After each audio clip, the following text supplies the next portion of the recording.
who is attending this hearing virtually. This is just a continuation of our previous public hearing held last October 5, 2020 on the MUP pension bills referred to this committee, which was suspended with the commitment that an actuarial study would be conducted by the Government Service Insurance System, or GSIS, together with our key stakeholders such as the Bureau of Treasury and the MUPs, among others.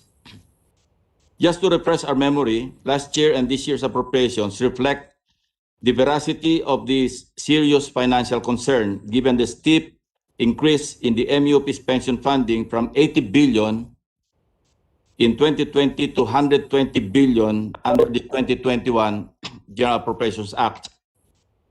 Among the many proposals from the Department of Finance is the cancellation of automatic indexation. In this regard, we may have to request for a legal opinion from the Department of Justice on whether or not Congress can diminish or reduce the benefits already being received by existing pensioners as well as those who are already in the service.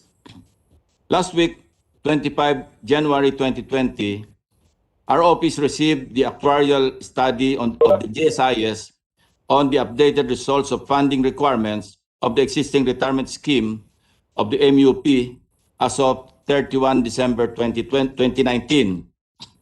The numbers from the updated study tell us that the daunting scenario that the estimated seed fund needed for the proposed pension system is about 9.6 trillion pesos. In order to fund said seed fund, the study suggests that Congress needs to appropriate more than 800 billion annually, or for 20 years, if no changes or reforms are made on the pension system. The yet to be completed actuarial study has also taken into consideration the one-time infusion of the proceeds from the total sales of the MUP assets, which at present is pegged at 14.98 billion, with the note that the MUP, that other MUP services have not submitted the appraised and assessed value of their assets. To date, only the PNP, BJMP, Philippine Coast Guard, including the AFP, who submitted the list of their assets just now, have submitted the list of their assets. Now, to give us a clearer picture, we have also invited a representative from the Bureau of Internal Revenue to provide at least the zonal valuations of the various properties. Moving on, the GSIS actuarial study used 27% as the mandatory contributions, of which 18% would come from the government share, while the other 9% is from the MUP's personal share. This figure resulted in a reduction of 5.94% in the total pension requirements. By examining the summary of results of the sensitivity scenarios after excluding the no or limited indexation scenarios, it appears that there are two other schemes that will result in a substantial reduction of the estimated total funding requirements. A, mandating a minimum pensionable age of 56 years of age, and B, pegging the salary increase to only 5% per year rather than 10%. Now, these are among the points of discourse that we wish to center on in today's joint public hearing. With that, the chairperson would like to recognize and acknowledge the presence of our resource persons. Secretary Delphin Lorenzana, I saw him earlier.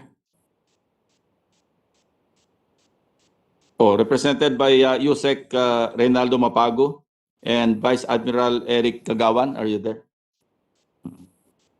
Yeah. Secretary Anyo is represented by Undersecretary Bernardo Flores Jr. and Undersecretary Rico Judge Echeverry. The DOJ is represented by Attorney Ana Lisette Manito and Attorney Norlisa Manlangit. The DBM will be represented by Ms. Mary Rose Aguilar and Ms. Mary Joyce Zamora. The DOF is represented by Assistant Secretary Maria Teresa Habitan. The Chief of Staff, Armed Forces of the Philippines, will be represented by Major General Adriano Perez Jr., General Rene Honasan, General Reno Tolentino, and Captain Naida Yoro. This is from the judge, ano? Yeah. The PNP will be represented or is represented by General Roque Eduardo Vega, General Jose Nartates Jr., and Police Executive Master Sergeant Alexander Jimenez. General Sinas is present online, attending online.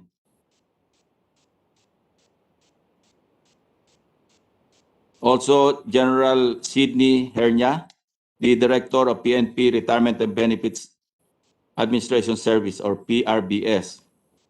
Admiral George Ursabia Jr. of the Philippine Coast Guard. Alan Soliano of the BJMP. Yan, Director Alan Soliano Iral. And then from the Bucor, Chief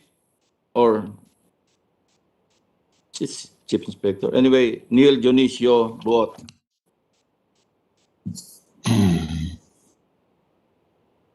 The NAMRIA is represented by Commander Carter S. Lumaang.